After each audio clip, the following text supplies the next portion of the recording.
we're from thesis students, sir, from Lake Supo. Gusto lang po namin sana, sir, mag-ask po ng question about health-related po, sir. So, my question, sir, is what are the early warning signs of heat exhaustion and how can they be distinguished from heat exhaustion? So, early signs of heat exhaustion is heavy sweating, full voice and pain, yung namumutla yung mukha, and then yung mga limbs niya, yung mga kamay, yung paa, and then nahihilo, dizziness, nausea, vomiting, so dito ano na yun, or yung tawag na rin ang triangle, or sa blood perfusion. And muscle cramps, siyempre din, ang weakness, and fainting. And also a blood pressure. Yung second question naman, sir, is what first aid measure should be taken for someone experiencing heat stroke? Should we immerse them completely in cold water? No, definitely not. First, yung advice ko lang is you move the patient sa cold place or sa living. So, and then, loosen the clothing, cool the body, and hydrate. Yung bigyan natin ng tubig, pero konti lang, not too much. So the third question is, what are some preventative measures individuals can take to avoid heat-related illnesses during periods of extreme heat? First, we need to stay hydrated. So we need to drink a lot of water. And also, we need to avoid the sun. And hindi tayo yan kasi matinit. Pinong-payong. And then, we need to wear light clothes. And, syempre, take a break. Fourth question is, how does humidity affect the body ability to regulate temperature? And why is it a significant factor in heat-related illnesses? Humidity can make it harder for the body to regulate the temperature and can affect the agility. So this will lead to discomfort, like heat-related illnesses and even death. Kailangan natin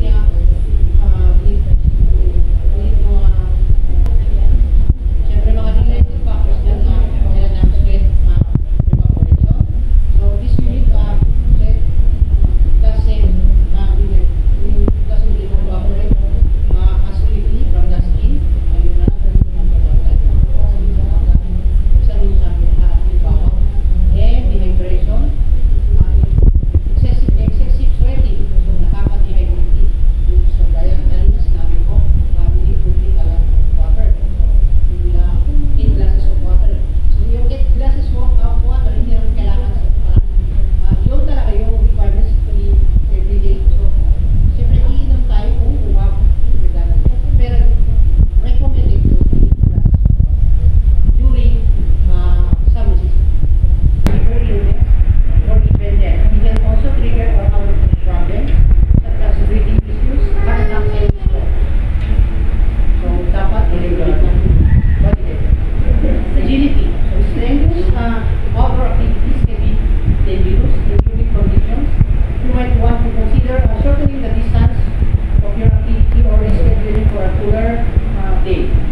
That elderly or young children are vulnerable to heat-related illness and also Yes, dahil nandun ito sa immune system.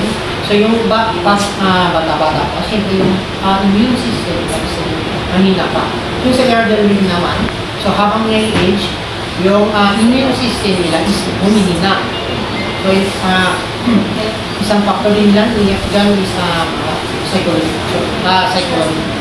psychological changes, chronic illness, mga sakit na cardiovascular, respiratory, renal, other diseases. Medications din, magkano din ito, medications din can affect their body, ability to cope sa heat, such as diuretics, beta blockers, and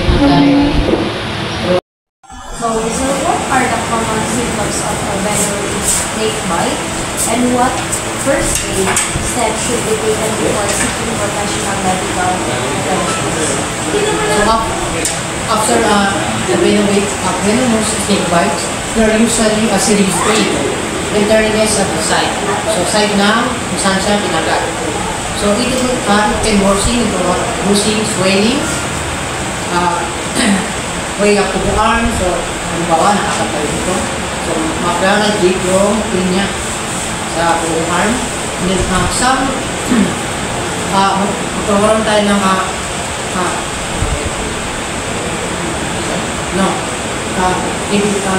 bleeding.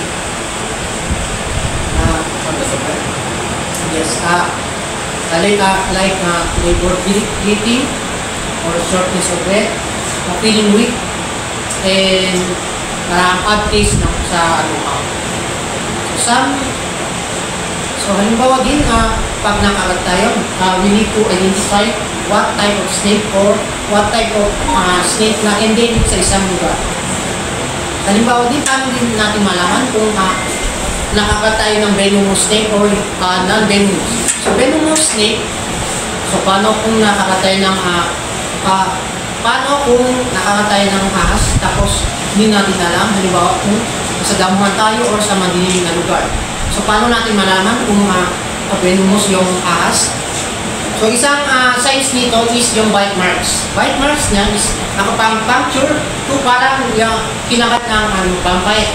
Yung nakaganit po. Ganun yung dalawang puncture. Ito yung puncture ng kanyang teeth, yung frontal teeth niya.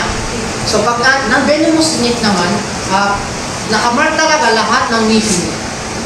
So parang mark talaga yung ngipin niya.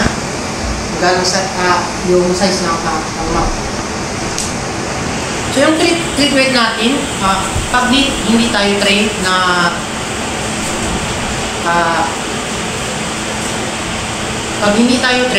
wag natin parang gamutin. So wag natin gayahin yung sa mga TV yung hiwa tapos sinisip-sip. So that is not recommended. Is to move far away from the snake and stay calm. So dapat hindi tayo na parang katenda nung sabihin sa victim na huwag tayo parang matatanda. Kasi bakit? So mag-a-affect ito sa kanyang sa blood. Halimbawa nakagat tayo sa veins. So yung blood natin every time na yes. So yung blood rush aabot dito sa magkakaroon ng blood growth and then heart attack and then maybe cardiac arrest. Then dapat linisin natin yung yung saan siya kinagat. Linisin natin ng soap and water and cover it up. And then call 911. Always call 911. So never natin makatin na parang mamagutan. Always call. So awareness mo na. Tsaka kung pwede picture na lang yung snake. Kung pwede. Kung nakita nyo man. Kung hindi nyo man kayo i-identify, is go, syempre yung color ng snake, is pwede na yun. How can you identify and avoid common stinging insect like these, bugs and hornets? So first, we need precaution. First, we avoid flowering plants, gardens, trees, trees with ripe fruits. Don't wear perfumes, scented soaps, suntan lotion. Keep the food covered while eating outside. Cover sugary beverages. And don't go barefoot as wasps often make their nest in the ground. And if you see bees, you can just stay away. So first, and then to identify first the appearances. So bees are fuzzy and yellow with black stripes. So not always ng ganon sa may different sa places. So meron na mga endemic sa isang lugar. So wasps are hairless, black and yellow. Hornets are not fuzzy and usually colored black. And then identify natin yung sizes niya. Wasps are about 1/3 to 1 inch long, while hornets are larger. So stinger shape. Sa stinger shape naman niya is honeybee stinger is a rigid and curved, which makes it more likely to get stuck in your skin. And also the behavior of the bees are generally gentle and only sting as a last resort. Questions. What are the differences in the treatment or allergic reaction to insect sting versus non-allergic reactions?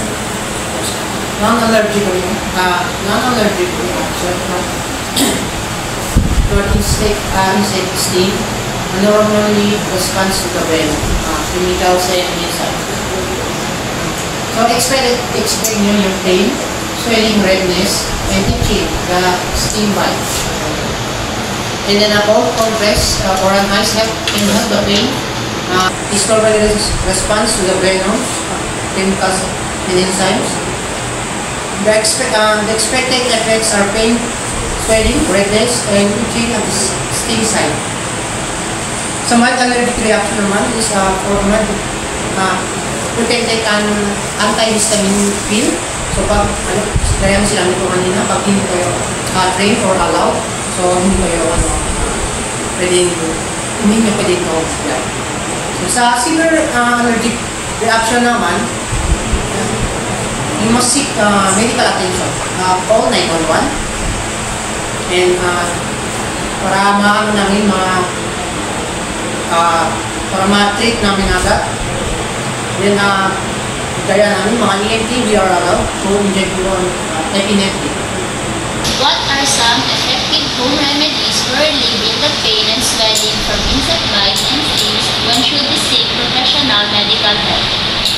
So first, kung nakakagat naman tayo, na-sting tayo ng mga insects. First, we wash the area, kung saan tayo wash the area or use soap, water, to clean the surrounding area, kung saan tayo nakagat sa kawan, bawal sa any part of our body.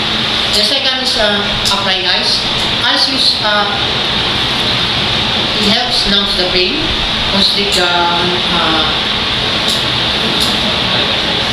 constrict the blood vessels, swelling, and it will reduce itching. And also kung may, halimbawa sa kailang tayo, may soda tayo, pwede natin din-apply yan. Mix 1 tablespoon of baking soda and drain a water paste and then apply the area. Aloe vera din, nag-help din ng para reduce the kanyang itching and inflammation. Last questions. What types of ticks are common in area? In what diseases can they transmit? What precautions could be taken to avoid tick bites? So, it depends kung saan yung area. It depends on the area. So, some species are endemic only in the Philippines. So, some species endemic sa ibang bansa lang. Ganun. It depends din kung ano yung mga diseases na area. So, ang gagawin natin is to prevent yung tick-borne diseases. First is we need to avoid where ticks live. Second, we need to use some tick repellent products. And third, we need to speak to a doctor if you develop any rashes, fever, risks of receiving tick bites.